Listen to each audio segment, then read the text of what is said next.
Que tal, saudos? En liberdade, 5 dos 11 detidos en relación co alixo de cocaína interceptado na Pobra no pasado mes de setembro. A operación frustrou a descarga de preto de 4 toneladas de cocaína. Vémolo de contado, xusto despois dos titulares.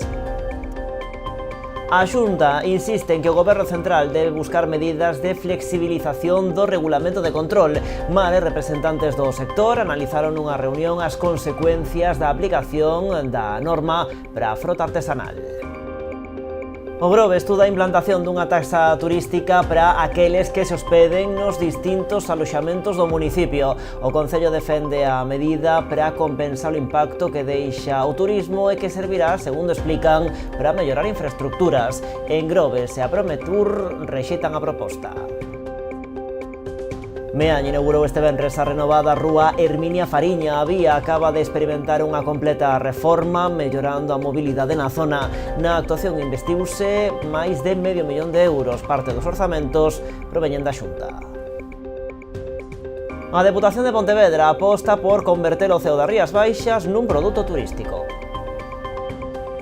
Co obxectivo de posicionar a provincia como un destino de referencia en astroturismo, veñen de lanzar Baixo o Ceo das Rías Baixas, unha iniciativa inspirada polas 3 eclipses solares que se poderán observar dende Pontevedra nos anos 26, 27 e 28, pero que nace con vocación de continuidade.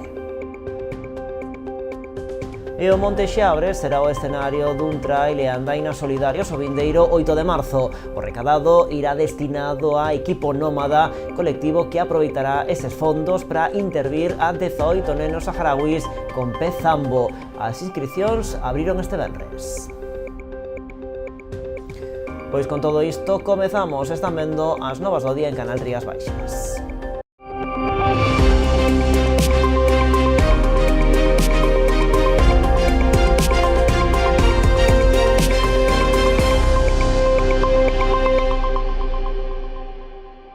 En liberdade, 5 dos 11 detidos en relación co alixo de cocaína interceptado na Pobra en setembro do ano pasado. Tras estimar os recursos das defensas, a Audiencia Provincial da Coruña decretou a súa saída do cárcere de Teixeiro, onde permanecían dende o pasado mes de outubro en réxime de prisión provisional á espera de xuízo. A operación, desenvolvida conxuntamente pola UDICO e a DEA norteamericana, frustrou a descarga de preto de 4 toneladas de cocaína na costa da Pobra, na incautación de droga máis importante rexistrada en toda Europa ao longo do ano pasado.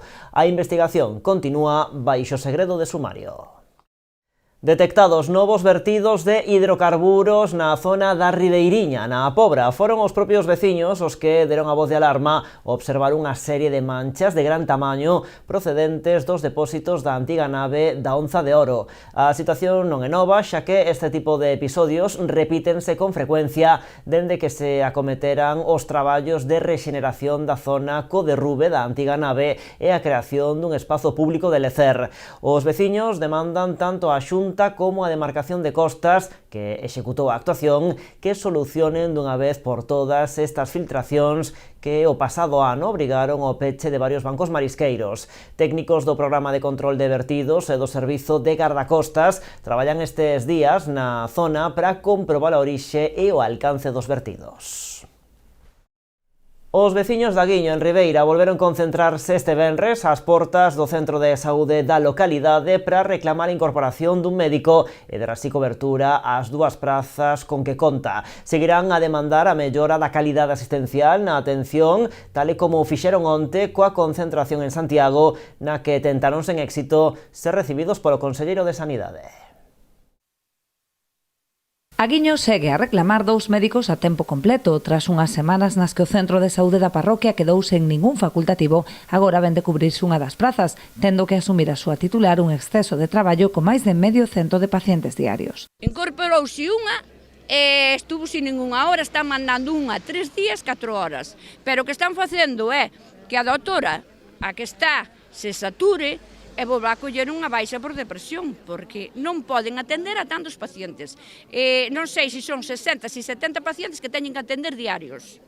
Eso non poden ter cabeza para atender a tanta xente, nin tampouco dedicarlle o tempo que lle teñen que dedicar a cada paciente. E a nova que ven encontrase nunha situación desbordante, porque claro, ven un paciente crónico, ten que estar a mirar os historiales, ten que estar a mirar todo. Entonces, se ya de levar 10 minutos, como lle pode levar a un médico de cabeceira ou teu médico de familia, levalle moito máis tempo. E iso tamén repercute, queiras que non, en todo, porque che pode dar unha medicación a cal ti ao mellor non podes tomar. Entonces, eso repercute en todo. Dende a plataforma pola Sanidade Pública do Barbanza manterán esta e o resto de convocatorias de mobilización semanais en toda a comarca, ata ser recibidos polo Conselleiro de Sanidade. Nós o que queremos é que nos reciban, e que nos digan o que hai ou o que non hai. Que nós non somos delincuentes ni somos ninguén, somos persoas afectadas pola sanidade, a cal queremos unha solución ás nosas doenzas, porque aquí hai moitas persoas maiores, dos cales dependen moito dos médicos de familia, que eso tamén repercute á hora de ir para urxencias e saturar urxencias, porque se tes un médico de familia que che está levando día a día, eso implica que non teñas que ir a urxencias. E de outra maneira colapsamos urxencias. E non se está dando conta do que están facendo. Entón, nós o que pedimos é, se o Conselleiro de Sanidade non sabe defender o seu traballo, que dimita. Tampouco onte na concentración de Santiago conseguiron ser recibidos por ningún representante da Consellería, polo que cursaron unha nova solicitude que se ven sumar ás numerosas peticións á reunión, ata agora sen resposta.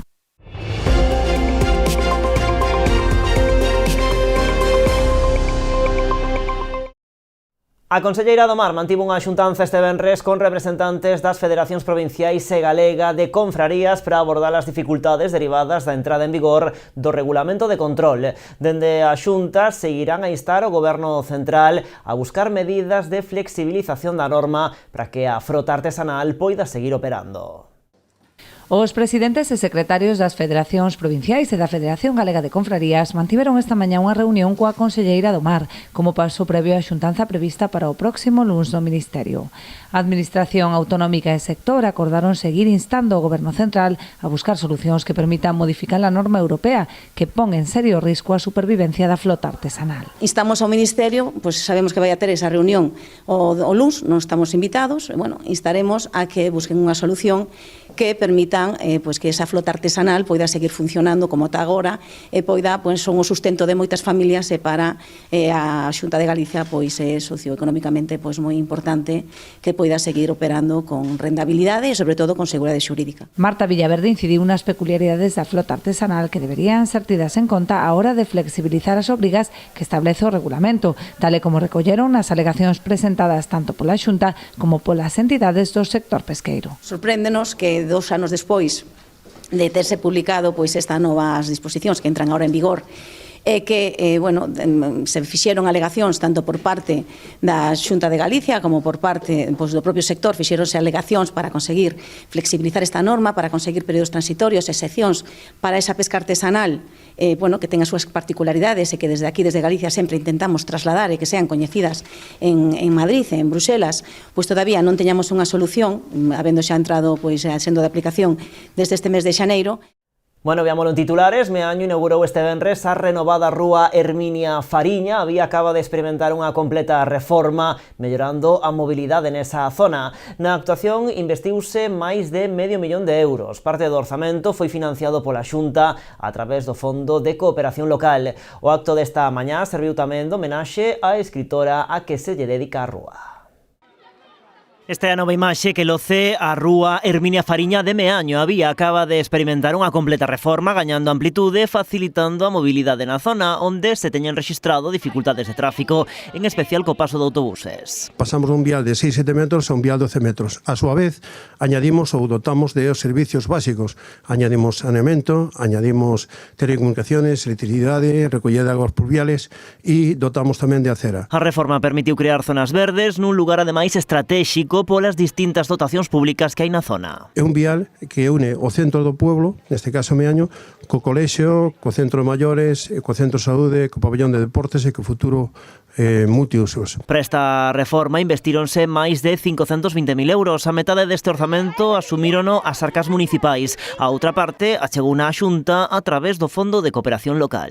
Aliu e elexida entre máis de 90 proxectos só houbo 20 proxectos que foron elexidos e un deles foi o que presentou o Concello de Meaño, non? Polo tanto, para nós é unha alegría poder estar aquí, comprobar in situ que efectivamente todos eses obxectivos cos cales se presentaba saíron adiante e se fixeron a máis dunha maneira excepcional. O acto, que tamén asistiu rapazada de Meaño, serviu tamén de homenaxe a Herminia Fariña, autora, que se lle dedica a Vía. O momento para reivindicar a injustiza que hai respecto a Herminia Fariña Cobián, que resulta ser unha gran descoñecida, aunque era unha persona que viviu e morreu citando, poetizando todo o que era Pontevedra, sobre todo que onde morreu a aldea do Salnés. Ademais dunha estatua que lembra a escritora, a rúa conta tamén con esta outra placa cun dos seus poemas en homenaxe á súa aldea. O Grove estuda a implantación dunha taxa turística. O goberno local plantexa esta medida para aqueles que se hospeden nos distintos aloxamentos do municipio. A taxa podería ir dende 1 euro aos 2,5 euros en función do tipo de establecemento. A tarifa máxima quedaría para os hotéis de 5 estrelas ou 4 estrelas superior. Para os de 4, 3 e 2 estrelas superior, o gravame sería de 1,5 euro, mentres que para os de 2 estrelas, 1 estrela ou pensións, a taxa quedaría só nun euro.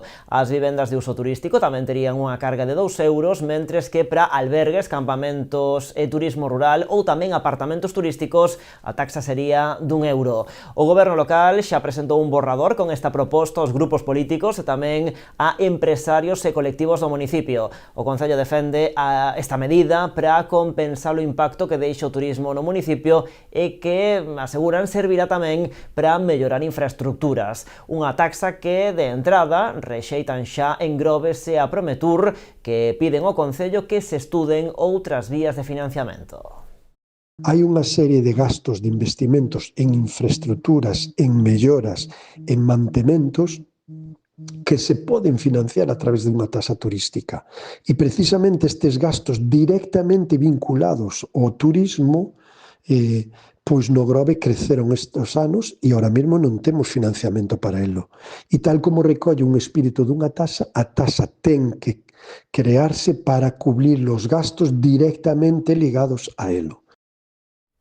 Entre tanto, o Concello de Rianxo acaba de aprobar o calendario fiscal para este ano 2026, que inclúe, entre as súas principais novidades, o aprazamento do cobro do imposto de bens inmobles, o coñecido como IBI. Como xa acontecera o ano pasado, atendendo ás propias solicitudes formuladas por moitos veciños, o Concello decidiu adiar un mes a data de cobro destes recibos, polo que se cargarán entre o 1 e o 3 de outubro e non a comezos de setembro, como se viña facendo ata o momento. Segundo informaron fontes municipais, a primeiros de setembro a maioría das familias teñen que afrontar moitos gastos, entre os que se atopan os propios do inicio do curso escolar. Bueno, a volta da publicidade, entre outros asuntos, falamos dese proxecto que impulsa a Deputación de Pontevedra sobre o astroturismo, chamase Baixo o Ceo das Rías Baixas.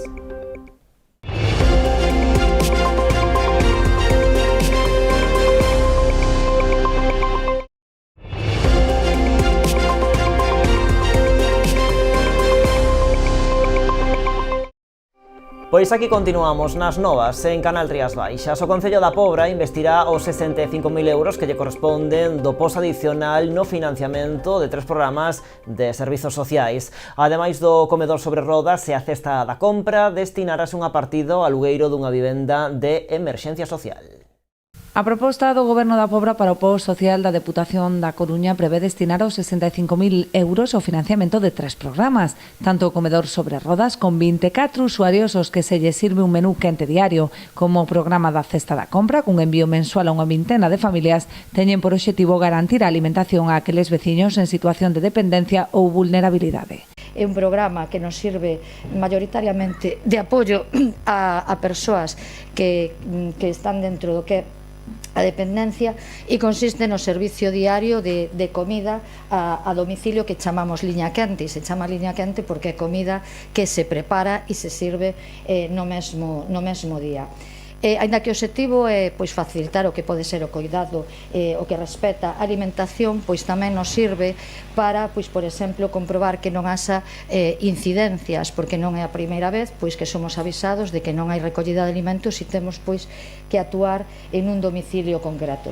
Neste programa ten unha previsión de gasto de 34.000 euros. Tamén se dedicará unha partida ao alugueiro dunha vivenda de emerxencia social. En total, o financiamento dos 3 programas suporá un investimento de 76.800 euros. Nós neste concello contamos con 3 vivendas de emerxencia social, 2 son propiedade municipal, pero unha terceira vivenda, que foi a primeira que puxemos en marcha, por certo, é unha vivenda que é alugada. Este é un recurso habitacional temporal. A totalidade de financiamento son de 76.800 euros, dos cales a Diputación financia 64.965, o Concello aporta sobre 4.800 euros e despois pois tamén temos unha aportación de copago, porque no comedor sobre rodas pois sí que hai un copago por parte dos usuarios beneficiarios deste servizo. A proposta saiu adiante co respaldo unánime de toda a corporación. E a alcaldesa de Ribeira mantivo unha xuntanza co Conselleiro de Cultura para abordar diversas necesidades do Concello en materia cultural e de mocidade. María San Pedro e José López Campos afondaron na renovación de algunhas infraestructuras culturais do municipio que precisan de melloras, así como na programación de actividades, entre as que destaca a conmemoración do 25 aniversario do Museo das Artes do Gravado a estampa digital. Tamén analizaron as vantaxes que a adaptación da Lei do Patrimonio Cultural implicará a hora de axilizar trámites e garantir unha protección máis eficaz dos bens. A Deputación de Pontevedra aposta por converter o Ceo das Rías Baixas nun produto turístico co obxectivo de posicionar a provincia como un destino de referencia en astroturismo. Veñen de lanzar Baixo o Ceo das Rías Baixas, unha iniciativa inspirada polas 3 eclipses solares que se poderán observar dende Pontevedra nos anos 26, 27 e 28, pero que nace con vocación de continuidade. As eclipses solares que se poderán ver os anos 2026, 2027 e 2028 inspiran o novo produto turístico da Deputación de Pontevedra. E digo que somos pioneiros porque moitos está a falar do eclipse e de que Pontevedra está nunha situación privilexiada, considerado como o mellor lugar do mundo, se cabe, para observar este fenómeno, pero a todo agora non se ten dado ningún paso para crear un produto concreto para o posicionamento no mundo, ata de agora. Porque aquí estamos nós. Chámase Baixo o Ceo das Rías Baixas e busca converter a provincia nun destino de referencia en astroturismo. Lonxe de concebir estos eclipses do ano 26, 27 e 28 como accións puntuais, imos dar un pulo. E imoslo dar un pulo apostando por esta forma de facer turismo cunha proposta estructurada para converter o Ceo das Rías Baixas nun produto turístico estable. Para dar forma á iniciativa, a Deputación creará unha rede de puntos de observación das eclipses solares que serán identificados polos 61 concellos da provincia. Organizaránse quedadas de observación e distribuiránse kits con gafas homologadas e material divulgativo. Serán experiencias compartidas, divulgativas, accesibles e non especializada, onde se vai a fomentar a asistencia da veciñanza de todos estes concellos, pero tamén de visitantes. E para que sexa totalmente seguro, imos entregar un kit de observación do eclipse, que consistirá en gafas homologadas e material divulgativo que se distribuirá a través da rede Info Rías Baixas. Ademais, impulsarase unha campaña de promoción conxunta coordinada dende a Deputación para divulgar tanto o acontecemento como a rede provincial de puntos de observación. E hoxe tamén a Deputación de Pontevedra fixo o balance do programa Máis Rías, a iniciativa impulsada polo Servizo de Medio Ambiente Provincial con financiamento da Unión Europea, dirixiuse a concienciar a cidadanía e os sectores productivos da necesidade de importancia de protexer as rías. No tempo que durou o programa celebráronse 9 obradoiros que permitiron chegar a case 240 escolares e repartir case 100 contos infantís para implicar o sector pesqueiro sobre a necesidade actualidade das boas prácticas ambientais, contouse coa colaboración das confrarías en distintos seminarios. Na meta da posta en valor da pesca e dos produtos do mar tiveron lugar 3 exposicións itinerantes, 3 cursos con máis de 50 participantes e 3 degustacións con case 200 asistentes. Hoxe, para clausurar este programa, o máis Rías, o edificio administrativo da Deputación, acolleu un simposio técnico sobre sustentabilidade nas Rías Baixas. A actividade estivo dirixida a profesionais do sector pesqueiro. Para darlle as grazas a todos os que participaron neste proxecto Máis Rías. Lóxicamente, ao sector pesqueiro, aos responsables do Parque Nacional Illas Atlánticas, a Autoridade Portuaria de Vigo e as Universidades de Vigo e Santiago, non só pola participación neste proxecto, senón por todo o que están facendo en prol da protección do territorio, e reafirmar o compromiso da Diputación co sector pesqueiro e non só a través das axudas que temos, que cas de ano 26 vamos a habilitar 1 millón de euros, senón para seguir traballando con proxectos que protexan as nosas rías.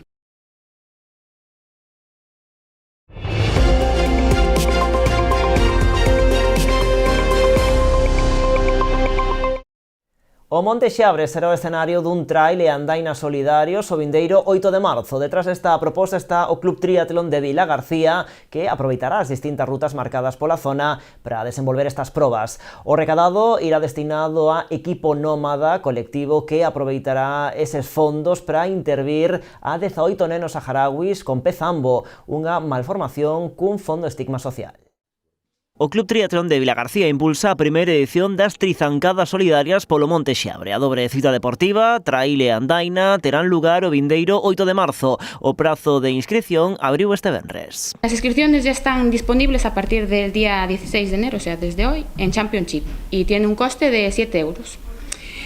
Además de la carrera, estamos trabajando en poner en marcha un crowdfunding solidario que va a estar abierto pues hasta que se reúna la cantidad que necesita la Fundación. O colectivo pro que van destinados estes fondos é Equipo Nómada, unha asociación sen ánimo de lucro centrada no ámbito sanitario. Neste caso, o proxecto pro que van destinar os cartos permitirá intervir 18 nenos con pezambo, unha malformación cun fondo estigma social. Es un proyecto que está centralizado en los campamentos de refugiados saharauis.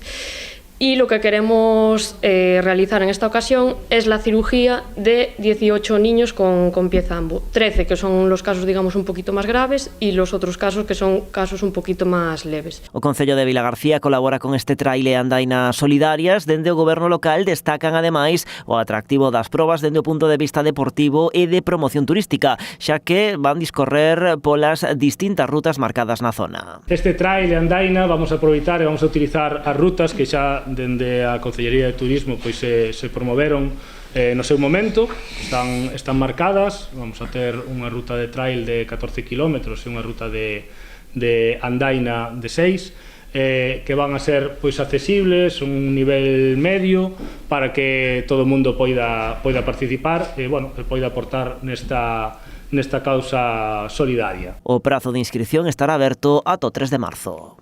En a páxina cultural, 3 empresas pontevedresas brillarán con luz propia na gala dos premios Feroz. Paco e Lola, Crack e El Nogal estarán presentes nesta importante cita con diferentes accións para darse a coñecer entre os asistentes. Hoxe, representantes destas marcas foron recibidas polo alcalde Miguel Anxo Fernández Lores.